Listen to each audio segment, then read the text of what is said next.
Good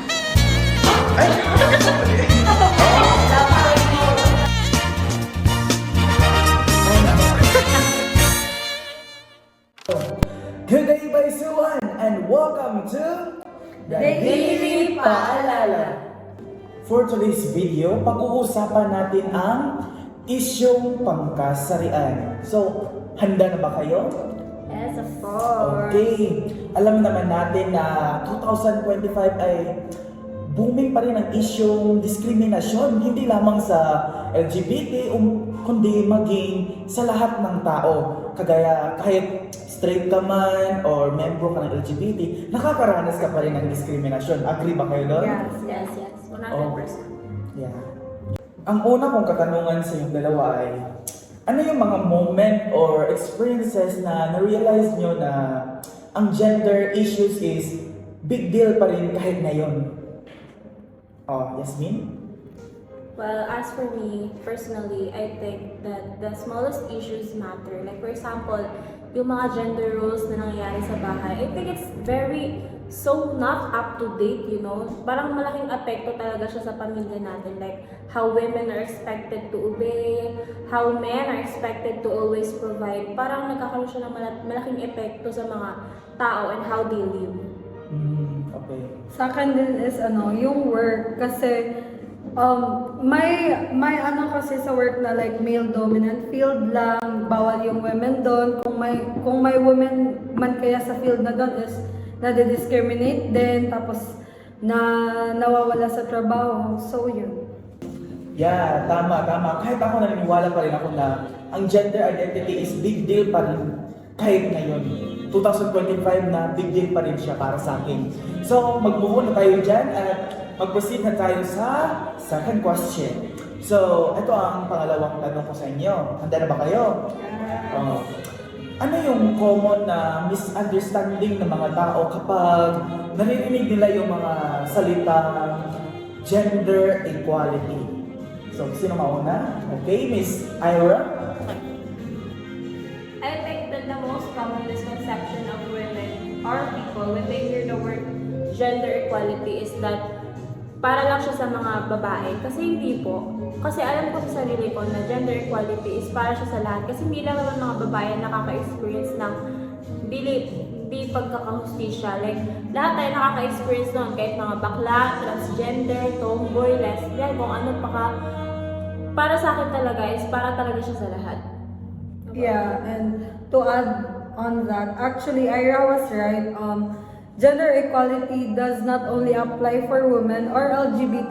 Yun lang nagiging misconception niya is most of the people here, especially in the Philippines, yung lumalaban lang talaga para sa equality is yung men and yung women and yung LGBT. Kaya nagiging misconception siya. So yun, nagiging mas hindi madali yung pakikipaglaban ng mga babae at ng LGBT compared sa men. So yun lang. Especially since we're like in a patriarchal country where men like to dominate everyone. That's my opinion, sir. Okay, ang ganda ng mga sagot. Pang Q&A na, di ba? So, mag-proceed na tayo sa our third question. So, eto ang katanungan nyo. Paano nakaka-apekto ang pagpalaki sa iyo na family, the values, the religion, also the community, o maskin the culture sa view mo about sa gender roles?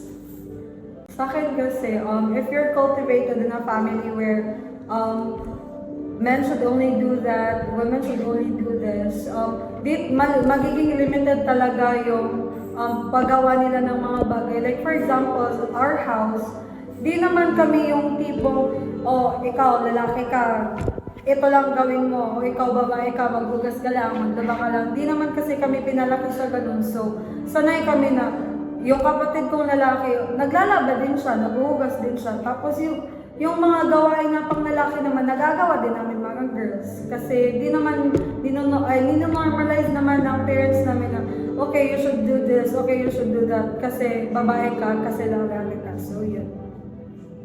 As for me naman, pinalaki kasi ako ng magulang ko kasi yung papa ko malayo. And my mom is a career woman. ayaw niya naiiwan siya sa bahay na mag-alaga lang sa amin. She wants to have her own income. So, I was culture shocked as a kid when I found out that women were actually only, or were viewed sila by men na dapat nakatira lang sila sa bahay, nag-aalaga ng mga bata. Kasi hindi ako lumaki na ganun. So, I think that's like an effect if hindi ka, like effect siya if hindi ka nasanay sa ganun. Like yung gender roles na akala mo tama, para sa iba pala is weird. So I think na malaking epekto talaga yung family mo and especially also the religion. Kung paano i-view yung world and especially the religions or kanang mga gender roles. Okay, agree ako. So, as one who experienced na yung mama ko yung nag-work and yung father ko naman is nasa house lang. So, di ba, different practices. So, nakaka-affect talaga siya kung how you view sa tinatawag natin gender roles. Okay. So, let's move to the fourth question, everyone. Payag ba kayo na pwedeng sumali ang mga member sa LGBT, especially ang transgender, sa tinatawag nating Miss Universe? Oh, sino mauna? Okay. Sa akin, no for me because Miss Universe is built for like biologically born women. So I'm not kanang criticizing trans, but if sasali yung mga trans, I feel like mawawala yung essence ng biologically born women compared sa trans, and iba din kasi yung built ng trans sa natural born women. So parang if may ganun din naman na pageant, ibubukod na lang yung trans sa Miss Universe. So like may ibang contest para sa trans na trans lang lahat, tapos iba yung sa Miss Universe. Yun lang for me. As for me naman, I agree. I'm okay lang naman with trans people joining Miss Universe or any pageants that involve women because I feel like I believe in trans women are women since it's like we're still putting a boundary when it comes to women and trans women when we say that they cannot join. Well, it's just a personal opinion lang. So I think it's okay lang for me. I don't know. Yeah, agree ako sa both point ninyo, and kagaya nga sinabi ng nakaraang may-ari ng Miss Universe na si Andra Jutatig na they can join but they can win. They can't win. So, yun lang. Okay, panglimang question na ba tayo? Hindi ko na naramdaman. Okay, ang tanong, ano ang masasabi nyo sa mga ano masasabi niyo sa gender roles when it regards or kung pag-usapan natin ang pampolitika? Okay? Well, my take on that is that gender roles very much affect our politics right now. Like as for my opinion, I remember during 2022 presidential election is that as for my observation, I could remember people who were bashing that certain candidate just because she was a woman. Like, they were not basing on her credentials, on her capabilities, o ano yung mga natapos niya, kung ano yung mga kakayanan niya as a person, pero nagbase sila kung ano yung kakayanan niya as a woman. Like, kina-compare nila kung bakit ka tatakbo, babae ka diba, babae ka lang.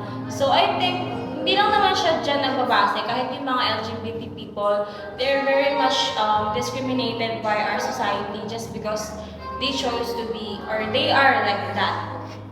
Yeah, tama. And then, di naman kasi porket LGBT and babae di na nakakasali sa politics. Marami naman talaga sa ngayon na like governor, babae, mayor, part ng LGBT. Di naman kasi like need na magbase kung ano yung gender mo. It's based on credentials. May mga lalaki nga na di nagagampanan yung roles nila sa politics kahit lalaki sila, di ba? So, why not let women and LGBTQ Enter the field. Di ba? Yes, agree ako sa inyo that because hindi naman basihan, di ba, ang gender, kung lalaki or babae, as long as you have the ability or leadership skills and also the willingness to serve the people. So, why not, di ba? Yeah, that's right. So, bago natin tapusin ang ating podcast, nais kong magbigay pasalamat sa inyong dalawa at bagong matapos ito, nais ko munang magtanong, huling tanong or ano ma-advise nyo or paalala sa mga taong hindi pa rin tanggap ang pangkatlong kasarian, di ba? So, Ang ma-advise ko sa mga tao hindi pa rin open-minded sa pangatlong kasarian is hindi mo kailangan tanggapin kung hindi mo talaga kaya. If meron talagang restrictions sa puso mo na nagsabi na hindi, mali talaga. Hindi mo kailangan tanggapin kung ayaw mo, kung hindi mo kaya. Pero don't let them feel like they are living to adjust to your expectations because they don't live up para lang ma-accept mo sila. They live for themselves as like you. You live for yourself. So let them, if hindi mo sila kayang tanggapin, at least be respectful because tao sila, hindi sila mga tao na dapat sumunod sa'yo. Sa akin naman is like, for yung mga LGBT or like yung belong sa ikatlong kasarian na nakikriticize, their opinion matters maybe a little bit, but di ka dapat magpa-apekto or di kayo dapat magpa-apekto sa kung ano mang opinion yung ibigay ng tao sa inyo because you should live, just like Ira said, you should live for yourself, not for others. So, kung ano yung comfortable ka na gawin mo, okay, gawin mo. Kung mababash ka man, whatever, pagpatuloy mo lang yun. So, yun. yeah, tama. So, kagaya na nga sinabi ni Miss Ira na tao lang din naman sila. So, why not? Hayaan nyo lang sila. In short, mind your own business. So, Love, joy, hope. at dito na nagtatapos ang The Daily Paalala. Bye!